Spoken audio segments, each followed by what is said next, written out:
بسم اللہ الرحمن الرحیم۔ السلام علیکم محترم ناظرین۔ اللہ تعالیٰ نے حضرت یوسف علیہ السلام کے قصے کو احسن القصص یعنی تمام قصوں میں سب سے اچھا قصہ فرمایا ہے، اس لیے کہ حضرت یوسف علیہ السلام کی مقدس زندگی کے اتار چڑھاؤ میں، رنج و راحت، غم و سرور کے مد و جزر میں ہر ایک واقعہ بڑی بڑی عبرتوں اور نصیحتوں کے سامان اپنے دامن میں سمیٹے ہوئے ہیں۔ اسی لیے ہم اس قصہ عجیبہ کا خلاصہ تحریر کرتے ہیں تاکہ ناظرین اس سے عبرت حاصل کریں اور خداوند قدوس کی قدرتوں کا مشاہدہ کریں۔ حضرت یعقوب بن اسحاق بن ابراہیم علیہ السلام کے 12 بیٹے تھے، جن کے نام یہ ہیں: یہودا، روبیل، شمون، لاوی، زبولون، یسجر، دان، نفتائی، جاد، عاشر، یوسف، بنیامین۔ حضرت بنیامین حضرت یوسف علیہ السلام کے حقیقی بھائی تھے، باقی دوسری ماؤں سے تھے۔ حضرت یوسف علیہ السلام اپنے تمام بھائیوں میں سب سے زیادہ اپنے باپ کے پیارے تھے، اور چونکہ ان کی پیشانی پر نبوت کے نشان درخشاں تھے، اس لیے حضرت یعقوب علیہ السلام ان کا بے حد اکرام اور ان سے بے انتہا محبت فرماتے تھے۔ 7 برس کی عمر میں حضرت یوسف علیہ السلام نے خواب دیکھا کہ 11 ستارے اور چاند سورج ان کو سجدہ کر رہے ہیں۔ حضرت یوسف علیہ السلام نے جب اپنا یہ خواب اپنے والد ماجد حضرت یعقوب علیہ السلام کو سنایا تو آپ نے ان کو منع فرما دیا کہ پیارے بیٹے، خبردار، تم اپنا یہ خواب اپنے بھائیوں سے مت بیان کرنا، ورنہ وہ لوگ جذبہ حسد میں تمہارے خلاف کوئی خفیہ چال چل دیں گے۔ چنانچہ ایسا ہی ہوا کہ ان بھائیوں کو ان پر حسد ہونے لگا، یہاں تک کہ سب بھائیوں نے آپس میں مشورہ کر کے یہ منصوبہ تیار کر لیا کہ ان کو کسی طرح گھر سے لے جا کر جنگل کے کنویں میں ڈال دیں۔ اس منصوبے کی تکمیل کے لیے سب بھائی جمع ہو کر حضرت یعقوب علیہ السلام کے پاس گئے اور بہت اصرار کر کے شکار اور تفریح کا بہانہ بنا کر ان کو جنگل میں لے جانے کی اجازت حاصل کر لی اور ان کو گھر سے کندھوں پر بٹھا کر لے چلے، لیکن جنگل میں پہنچ کر دشمنی کے جوش میں ان کو زمین پر پٹک دیا اور سب نے بہت زیادہ مارا۔ پھر ان کا کرتا اتار کر اور ہاتھ پاؤں باندھ کر ایک گہرے اور اندھیرے کنویں میں گرا دیا، لیکن فوراً ہی حضرت جبرائیل علیہ السلام نے کنویں میں تشریف لا کر ان کو غرق ہونے سے اس طرح بچا لیا کہ ان کو ایک پتھر پر بٹھا دیا جو اس کنویں میں تھا، اور ہاتھ پاؤں کھول کر تسلی دیتے ہوئے ان کا خوف و ہراس دور کر دیا۔ اور گھر سے چلتے وقت حضرت یعقوب علیہ السلام نے حضرت یوسف علیہ السلام کا جو کرتا تعویذ بنا کر آپ کے گلے میں ڈال دیا تھا وہ نکال کر ان کو پہنا دیا، جس سے اس اندھیرے کنویں میں روشنی ہو گئی۔ حضرت یوسف علیہ السلام کے بھائی آپ کو کنویں میں ڈال کر اور آپ کے پیراہن کو ایک بکری کے خون میں لت پت کر کے اپنے گھر کو روانہ ہو گئے اور مکان کے باہر ہی سے چیخ مار کر رونے لگے۔ حضرت یعقوب علیہ السلام گھبرا کر گھر سے باہر نکلے اور رونے کا سبب دریافت کیا کہ تم لوگ کیوں رو رہے ہو؟ کیا تمہاری بکریوں کو کوئی نقصان پہنچا ہے؟ پھر حضرت یعقوب علیہ السلام نے دریافت فرمایا کہ میرا یوسف کہاں ہے؟ میں اس کو نہیں دیکھ رہا۔ تو بھائیوں نے روتے ہوئے کہا کہ ہم لوگ کھیل میں دوڑتے ہوئے دور نکل گئے اور یوسف علیہ السلام کو اپنے سامنے کر چلے گئے تو ایک بھیڑیا آیا اور ان کو پھاڑ کر کھا گیا، اور یہ ان کا کرتا ہے۔ ان لوگوں نے کرتے میں خون تو لگا لیا تھا لیکن کرتے کو پھاڑنا بھول گئے تھے۔ حضرت یعقوب علیہ السلام نے اشک بار ہو کر اپنے نور نظر کے کرتے کو جب ہاتھ میں لے کر غور سے دیکھا تو کرتا بالکل سلامت ہے اور کہیں سے بھی پھٹا نہیں، تو آپ ان لوگوں کے مکر اور جھوٹ کو بھاپ گئے اور فرمایا کہ بڑا ہوشیار اور سیانہ بھیڑیا تھا کہ میرے یوسف کو تو پھاڑ کھا گیا مگر ان کے کرتے پر ایک ذرا سی خراش بھی نہ آئی، اور آپ نے صاف صاف فرما دیا کہ یہ سب تم لوگوں کی کارستانی اور مغرور فریب ہے۔ پھر آپ نے دکھے ہوئے دل سے نہایت درد بھری آواز میں فرمایا۔ یوسف آیت نمبر 18۔ حضرت یوسف علیہ السلام 3 دن اس کنویں میں تشریف فرما رہے۔ یہ کنواں کھاری تھا مگر آپ کی برکت سے اس کا پانی بہت لذیذ اور نہایت شیریں ہو گیا۔ اتفاق سے ایک قافلہ مدین سے مصر جا رہا تھا۔ جب اس قافلے کا ایک آدمی جس کا نام مالک بن ذوالغذائی تھا پانی بھرنے کے لیے آیا اور کنویں میں ڈول ڈالا تو حضرت یوسف علیہ السلام ڈول پکڑ کر لٹک گئے۔ مالک بن زور نے ڈول کھینچا تو آپ کنویں سے باہر نکل آئے۔ جب اس نے آپ کے حسن و جمال کو دیکھا، یا بشرا حاضہ غلام کہہ کر اپنے ساتھیوں کو خوشخبری سنانے لگا۔ حضرت یوسف علیہ السلام کے بھائی جو اس جنگل میں روزانہ بکریاں چرایا کرتے تھے، برابر روزانہ کنویں میں جھانک جھانک کر دیکھا کرتے تھے۔ جب ان لوگوں نے آپ کو کنویں میں نہیں دیکھا تو تلاش کرتے ہوئے قافلے میں پہنچے اور آپ کو دیکھ کر کہنے لگے، یہ تو ہمارا بھاگا ہوا غلام ہے جو بالکل ہی ناکارہ اور نافرمان ہے، یہ کسی کام کا نہیں۔ اگر تم لوگ اس کو خریدو تو ہم بہت ہی سستا تمہارے ہاتھ فروخت کر دیں گے، مگر شرط یہ ہے کہ تم لوگ اس کو یہاں سے اتنی دور لے جا کر فروخت کرنا کہ یہاں تک اس کی خبر نہ پہنچے۔ حضرت یوسف علیہ السلام بھائیوں کے خوف سے خاموش کھڑے رہے اور ایک لفظ بھی نہ بولے۔ پھر ان کے بھائیوں نے ان کو مالک بن زور کے ہاتھ صرف 20 درہموں میں فروخت کر دیا۔ مالک بن زور ان کو خرید کر مصر کے بازار میں لے گیا اور وہاں پر عزیز مصر نے ان کو بہت گراں قیمت دے کر خرید لیا اور اپنے شاہی محل میں لے جا کر اپنی ملکہ زلیخا سے کہا کہ تم اس غلام کو نہایت اعزاز و اکرام کے ساتھ اپنی خدمت میں رکھو۔ چنانچہ آپ عزیز مصر کے شاہی محل میں رہنے لگے اور ملکہ زلیخا ان سے بہت محبت کرنے لگی، بلکہ ان کے حسن و جمال پر فریفتہ ہو کر عاشق ہو گئی، اور اس کا جوش عشق یہاں تک بڑھا کہ ایک دن زلیخا عشق و محبت میں والہانہ طور پر آپ کو پھسلانے اور لبھانے لگی اور آپ کو ہم بستری کی دعوت دینے لگی۔ آپ نے معاذ اللہ کہہ کر انکار فرما دیا اور صاف کہہ دیا کہ میں اپنے مالک عزیز مصر کے ساتھ خیانت کر کے اس کے احسانوں کی ناشکری نہیں کر سکتا، اور آپ کے گھر میں سے بھاگ نکلے تو ملکہ زلیخا نے دوڑ کر پیچھے سے آپ کا پیراہن پکڑ لیا اور آپ کا پیراہن پیچھے سے پھٹ گیا۔ عین اسی حالت میں عزیز مصر مکان میں آ گئے اور دونوں کو دیکھ لیا تو زلیخا نے آپ پر تہمت لگا دی کہ عزیز مصر حیران ہو گیا کہ ان دونوں میں سے کون سچا ہے۔ اتفاق سے مکان میں ایک 4 ماہ کا بچہ پالنے میں لیٹا ہوا تھا۔ اس نے شہادت دی کہ اگر کرتا آگے سے پھٹا ہوا ہو تو یوسف علیہ السلام قصوروار ہے، اور اگر کرتا پیچھے سے پھٹا ہو تو زلیخا کی خطا ہے، اور یوسف علیہ السلام بے قصور ہیں۔ جب عزیز مصر نے دیکھا تو کرتا پیچھے سے پھٹا ہوا تھا۔ فوراً عزیز مصر نے زلیخا کو خطاوار قرار دے کر ڈانٹا اور حضرت یوسف علیہ السلام سے یہ کہا کہ اس کا خیال و ملال نہ کیجیے۔ پھر زلیخا کے مشورے سے عزیز مصر نے یوسف علیہ السلام کو قید خانے میں بھجوا دیا۔ اس طرح اچانک حضرت یوسف علیہ السلام عزیز مصر کے شاہی محل سے نکل کر جیل خانے کی کوٹری میں چلے گئے، اور آپ نے جیل میں پہنچ کر یہ کہا کہ اے اللہ، یہ قید خانے کی کوٹری مجھ کو اس بلا سے زیادہ محبوب ہے جس کی طرف زلیخا مجھے بلا رہی تھی۔ پھر آپ 7 برس یا 12 برس جیل خانہ میں رہے اور قیدیوں کو توحید اور اعمال صالحہ کی دعوت دیتے اور واعظ فرماتے رہے۔ یہ عجیب اتفاق کہ جس دن آپ قید خانے میں داخل ہوئے اسی دن آپ کے ساتھ بادشاہ مصر کے 2 خادم، ایک شراب پلانے والا اور دوسرا باورچی، دونوں جیل خانے میں داخل ہوئے، اور دونوں نے اپنا ایک ایک خواب حضرت یوسف علیہ السلام سے بیان کیا، اور آپ نے ان دونوں کے خوابوں کی تعبیر بیان فرما دی جو 100% صحیح ثابت ہوئی۔ اس لیے آپ کا نام معبر تعبیر دینے والا ہونا مشہور ہو گیا۔ اس دوران مصر کے بادشاہ اعظم ریان بن ولید نے یہ خواب دیکھا کہ 7 فربا گایوں کو 7 دبلی گائیں کھا رہی ہیں، اور 7 ہری بالیاں ہیں اور 7 سوکھی بالیاں ہیں۔ بادشاہ اعظم نے اپنے درباریوں سے اس خواب کی تعبیر دریافت کی تو لوگوں نے اس خواب کو خواب پریشان کہہ کر اس کی کوئی تعبیر نہیں بتائی۔ اتنے میں بادشاہ کا ساقی جو قید خانہ سے رہا ہو کر آ گیا تھا، اس نے کہا کہ مجھے اس خواب کی تعبیر معلوم کرنے کے لیے جیل خانے میں جانے کی اجازت دی جائے۔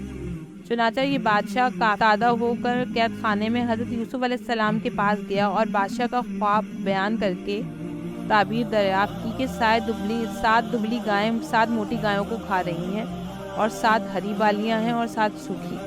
حضرت یوسف علیہ السلام نے فرمایا کہ 7 برس مسلسل کھیتی کرو اور ان کے اناجوں کو بالیوں میں محفوظ رکھو، پھر 7 برس تک سخت خشک سالی رہے گی۔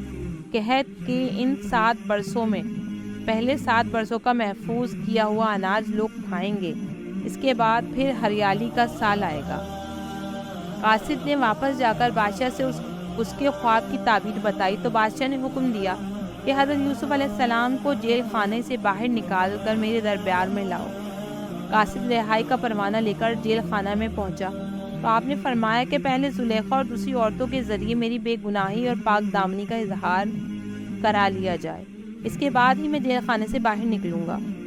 چنانچہ بادشاہ نے اس کی تحقیقات کرائی تو تحقیقات کے دوران زلیخا نے اقرار کر لیا کہ میں نے خود ہی حضرت یوسف علیہ السلام کو پھسلایا تھا، خطا میری ہے۔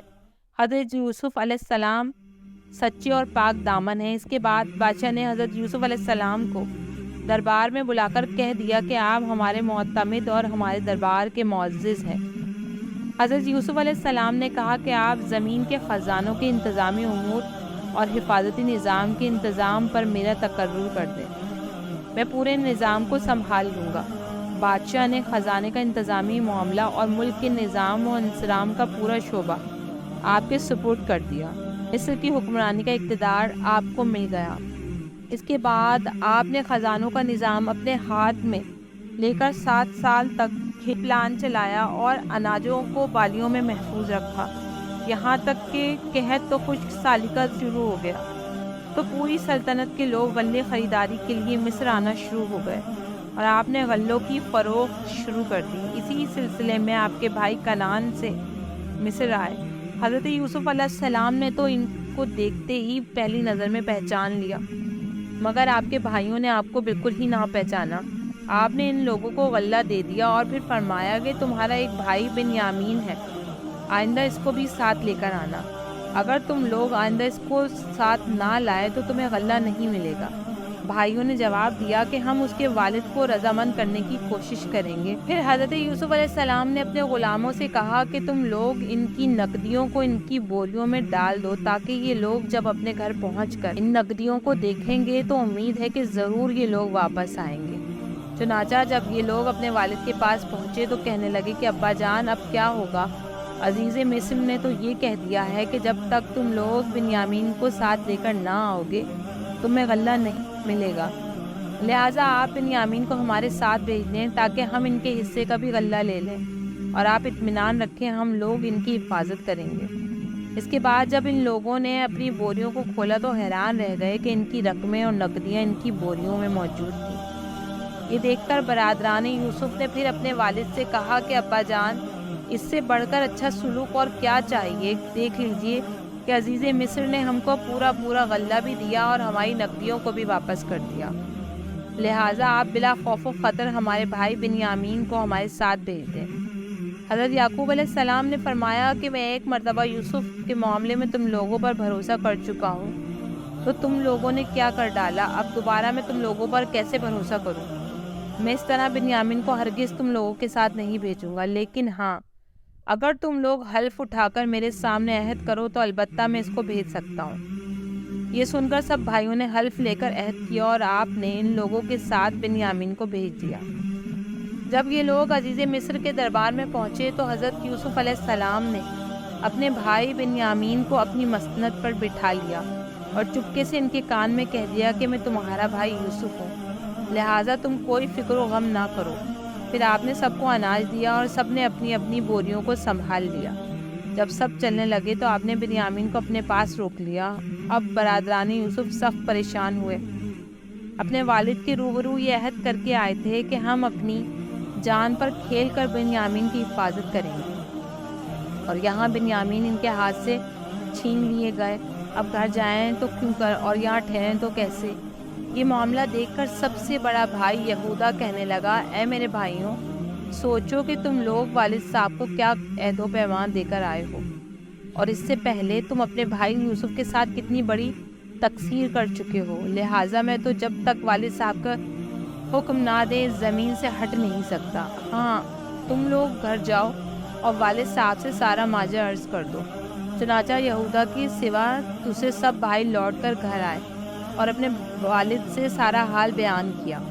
حضرت یعقوب علیہ السلام نے فرمایا کہ یوسف کی طرح بنیامین کے معاملے میں بھی تم لوگوں نے ہیلہ سازی کی، تو خیر میں صبر کرتا ہوں اور صبر بہت اچھی چیز ہے۔ پھر آپ نے منہ پھیر کر رونا شروع کر دیا اور کہا کہ ہائے افسوس، اور حضرت یوسف علیہ السلام کو یاد کر کے اتنا روئے کہ شدت غم سے نڈھال ہو گئے اور روتے روتے آنکھیں سفید ہو گئیں۔ آپ کی زبان سے یوسف علیہ السلام کا نام سن کر حضرت یعقوب علیہ السلام سے ان کے بیٹوں پوتوں نے کہا کہ ابا جان، آپ ہمیں ہمیشہ یوسف علیہ السلام کو یاد کرتے رہیں گے یہاں تک کہ لبے گور ہو جائیں یا جان سے گزر جائیں۔ اپنے بیٹوں پوتوں کی بات سن کر آپ نے فرمایا کہ میں اپنے غم پریشانی کی فریاد اللہ ہی سے کرتا ہوں، اور میں جو کچھ جانتا ہوں وہ تم لوگوں کو معلوم نہیں۔ اے میرے بیٹو، تم لوگ جاؤ اور یوسف اور اس کے بھائی بنیامین کو تلاش کرو، اور خدا کی رحمت سے مایوس مت ہو جاؤ، کیونکہ خدا کی رحمت سے مایوس ہو جانا کافروں کا کام ہے۔ چنانچہ برادران یوسف پھر مصر کو روانہ ہوئے اور جا کر عزیز مصر سے کہا کہ اے عزیز مصر، ہمارے گھر والوں کو بہت بڑی مصیبت پہنچ گئی اور ہم چند کھوٹے سکے لے کر آئے ہیں، لہٰذا آپ بطور خیرات کے کچھ غلہ دے دیجئے۔ اپنے بھائیوں کی زبان سے گھر کی داستان اور خیرات کا لفظ سن کر حضرت یوسف علیہ السلام پر رقت طاری ہو گئی، اور آپ نے بھائیوں سے پوچھا کہ تم لوگوں کو یاد ہے کہ تم لوگوں نے یوسف اور اس کے بھائی بنیامین کے ساتھ کیا کیا سلوک کیا ہے؟ یہ سن کر بھائیوں نے حیران ہو کر پوچھا کہ سچ مچ آپ یوسف علیہ السلام ہی ہیں؟ تو آپ نے فرمایا کہ ہاں، میں ہی یوسف ہوں، اور یہ بنیامین میرا بھائی ہے۔ اللہ تعالیٰ نے ہم پر بڑا فضل و احسان فرمایا ہے۔ یہ سن کر بھائیوں نے نہایت شرمندگی اور لجاجت کے ساتھ کہنا شروع کیا کہ بلا شبہ ہم لوگ واقعی بڑے خطا کار ہیں، اور اللہ تعالیٰ نے آپ کو ہم لوگوں پر بہت بڑی فضیلت بخشی ہے۔ بھائیوں کی شرمندگی اور لجاجت سے متاثر ہو کر آپ کا دل بھر آیا، اور آپ نے فرمایا کہ آج میں تم لوگوں کو ملامت نہیں کروں گا، جاؤ، میں نے سب کو معاف کر دیا، اللہ تعالیٰ تمہیں معاف فرمائے۔ اب تم لوگ میرا یہ کرتا گھر لے کر جاؤ اور ابا جان کے چہرے پر اس کو ڈال دو، تو ان کی آنکھوں میں روشنی آ جائے گی۔ پھر تم لوگ سب گھر والوں کے ساتھ مصر چلے آؤ۔ بڑا بھائی یہودا کہنے لگا کہ یہ کرتا میں لے کر جاؤں گا، کیونکہ حضرت یوسف علیہ السلام کا کرتا بکری کے خون میں رنگ کر میں ہی ان کے پاس لے گیا تھا، تو جس طرح میں نے انہیں وہ کرتا دے کر غمگین کیا تھا، آج یہ کرتا لے جا کر ان کو خوشی دوں گا۔ چنانچہ یہودا یہ کرتا لے کر گھر پہنچا اور اپنے والد کے چہرے پر ڈال دیا، تو ان کی آنکھوں میں بینائی آ گئی۔ پھر حضرت یعقوب علیہ السلام نے تہجد کے وقت کے بعد اپنے سب بیٹوں کے لیے دعا فرمائی، اور یہ دعا مقبول ہو گئی۔ چنانچہ آپ پر یہ وحی اتری کہ آپ کے صاحبزادوں کی خطائیں بخش دی گئیں۔ پھر مصر کو روانگی کا سامان ہونے لگا۔ حضرت یوسف علیہ السلام نے اپنے والد اور سب اہل و عیال کو لانے کے لیے بھائیوں کے ساتھ 200 سواریاں بھیجی تھی۔ حضرت یعقوب علیہ السلام نے اپنے گھر والوں کو جمع کیا تو کل 72 یا 73 آدمی تھے، جن کو ساتھ لے کر آپ مصر روانہ ہو گئے۔ مگر اللہ تعالیٰ نے آپ کی نسل میں اتنی برکت عطا فرمائی کہ جب حضرت موسیٰ علیہ السلام کے وقت میں بنی اسرائیل مصر سے نکلے تو 6 لاکھ سے زیادہ تھے، حالانکہ حضرت موسیٰ علیہ السلام کا زمانہ حضرت یعقوب علیہ السلام کے مصر جانے سے صرف 400 سال بعد کا زمانہ ہے۔ حضرت یعقوب علیہ السلام اپنے اہل و عیال کے ساتھ مصر کے قریب پہنچے تو حضرت یوسف علیہ السلام نے 4000 لشکر اور بہت سے مصری سواروں کو ساتھ لے کر آپ کا استقبال کیا، اور سدھا ریشمی جھنڈے اور قیمتی پرچم لہراتے ہوئے قطاریں باندھے ہوئے مصری باشندے جلوس کے ساتھ روانہ ہوئے۔ حضرت یعقوب علیہ السلام اپنے فرزند یہودا کے ہاتھ پر ٹیک لگائے تشریف لا رہے تھے۔ جب ان لشکروں اور سواروں پر آپ کی نظر پڑی تو آپ نے دریافت فرمایا کہ یہ فرعون مصر کا لشکر ہے؟ تو یہودا نے عرض کیا کہ جی نہیں، یہ آپ کے فرزند حضرت یوسف علیہ السلام ہیں، جو اپنے لشکروں اور سواروں کے ساتھ آپ کے استقبال کے لیے آئے ہیں۔ آپ کو متعجب دیکھ کر حضرت جبرائیل علیہ السلام نے فرمایا کہ اے اللہ کے نبی، ذرا سر اٹھا کر فضائے آسمانی میں نظر فرمائیے کہ آپ کے سرور اور شادمانی میں شرکت کے لیے ملائکہ جمع غفیر میں حاضر ہیں، جو مدتوں آپ کے غم میں روتے رہے ہیں۔ ملائکہ کی تسبیح اور گھوڑوں کی ہنہناہٹ اور طبل و بوق کی آوازوں سے عجیب سما پیدا کر دیا تھا۔ جب باپ بیٹے دونوں قریب ہو گئے اور حضرت یوسف علیہ السلام نے سلام کا ارادہ کیا تو حضرت جبرائیل علیہ السلام نے کہا کہ آپ ذرا توقف کیجئے اور اپنے بزرگوار کو ان کے رقت انگیز سلام کا موقع دیجئے۔ چنانچہ حضرت یعقوب علیہ السلام نے ان لفظوں کے ساتھ سلام کہا: السلام علیکہ یا مذہب الاحزان، یعنی اے تمام غموں کو دور کرنے والے، آپ پر سلام ہو۔ پھر باپ بیٹوں نے نہایت گرم جوشی کے ساتھ معانقہ کیا اور فرد مسرت میں دونوں خوب روئے۔ پھر ایک استقبالیہ خیمہ میں تشریف لے گئے جو خوب مزین اور آراستہ کیا گیا تھا۔ وہاں تھوڑی دیر ٹھہر کر جب شاہی محل میں رونق افروز ہوئے تو حضرت یوسف علیہ السلام نے سہارا دے کر اپنے والد محترم کو تخت شاہی پر بٹھایا اور ان کے ارد گرد آپ کے 11 بھائی اور آپ کے والدہ سب کے سب بیک وقت حضرت یوسف علیہ السلام کے آگے سجدے میں گر پڑے۔ اس وقت حضرت یوسف علیہ السلام نے اپنے والد بزرگوار کو مخاطب کر کے یہ کہا، سورہ یوسف آیت نمبر 100، ترجمہ کنز ایمان: اے میرے باپ، یہ میرے پہلے خواب کی تعبیر ہے۔ بے شک اسے میرے رب نے سچا کیا اور بے شک اس نے مجھ پر احسان کیا کہ مجھے قید سے نکالا اور آپ سب کو گاؤں سے لے آیا، بعد اس کے کہ شیطان نے مجھ میں اور میرے بھائیوں میں ناچاکی کرا دی تھی۔ بے شک میرا رب جس بات کو چاہے آسان کر دے، بے شک وہی علم و حکمت والا ہے۔ یعنی میرے 11 بھائی ستارے ہیں اور میرے باپ سورج اور میری والدہ چاند ہیں، اور یہ سب مجھ کو سجدہ کر رہے ہیں۔ یعنی یہی آپ کا خواب تھا جو میں نے بچپن میں دیکھا تھا کہ 11 ستارے اور سورج چاند مجھے سجدہ کر رہے ہیں۔ یہ تاریخی واقعہ محرم کی 10 تاریخ عاشورہ کے دن وقوع پذیر ہوا۔ اصحاب تواریخ کا بیان ہے کہ حضرت یعقوب علیہ السلام مصر میں اپنے فرزند حضرت یوسف علیہ السلام کے پاس 24 سال تک نہایت آرام و خوشحالی میں رہے۔ جب آپ کی وفات کا وقت قریب آیا تو آپ نے یہ وصیت فرمائی کہ میرا جنازہ ملک شام میں لے جا کر مجھے میرے والد حضرت اسحاق علیہ السلام کی قبر کے پہلو میں دفن کرنا۔ چنانچہ آپ کی وفات کے بعد آپ کے جسم مقدس کو لکڑی کے صندوق میں رکھ کر مصر سے شام لایا گیا۔ ٹھیک اسی وقت آپ کے بھائی حضرت غیث کی وفات ہوئی اور آپ دونوں بھائیوں کی ولادت بھی ایک ساتھ ہوئی تھی اور دونوں ایک ہی قبر میں دفن کیے گئے اور دونوں بھائیوں کی عمریں 147 برس کی ہوئی۔ حضرت یوسف علیہ السلام اپنے والد و چچا کو دفن فرما کر پھر مصر تشریف لائے اور اپنے والد ماجد کے بعد 23 سال تک مصر پر حکومت فرماتے رہے۔ اس کے بعد آپ کی بھی وفات ہو گئی۔ آپ کی وفات کے بعد آپ کے مقام دفن میں سخت اختلاف پیدا ہو گیا۔ ہر محلے والے حصول برکت کے لیے اپنے ہی محلے میں دفن پر اصرار کرنے لگے۔ آخر اس بات پر سب کا اتفاق ہوا کہ آپ کو بیچ دریائے نیل میں دفن کیا جائے تاکہ دریا کا پانی آپ کی قبر منور کو چھوتا ہوا گزرے اور تمام مصر والے آپ کے فیوز و برکات سے فیضیاب ہوتے رہے۔ چنانچہ آپ کو سنگ مرمر کے صندوق میں رکھ کر دریائے نیل کے بیچ میں دفن کیا گیا، یہاں تک کہ 400 برس کے بعد حضرت موسیٰ علیہ السلام نے آپ کے تابوت شریف کو دریائے نیل سے نکال کر آپ کے آباء و اجداد کی قبروں کے پاس ملک شام میں دفن فرمایا۔ بوقت وفات آپ کی عمر شریف 120 برس کی تھی اور آپ کے والد محترم حضرت یعقوب علیہ السلام نے 147 برس کی عمر پائی اور آپ کے دادا حضرت اسحاق علیہ السلام کی عمر شریف 180 سال کی ہوئی اور آپ کے پردادا حضرت ابراہیم خلیل اللہ علیہ السلام کی عمر شریف 175 سال کی ہوئی۔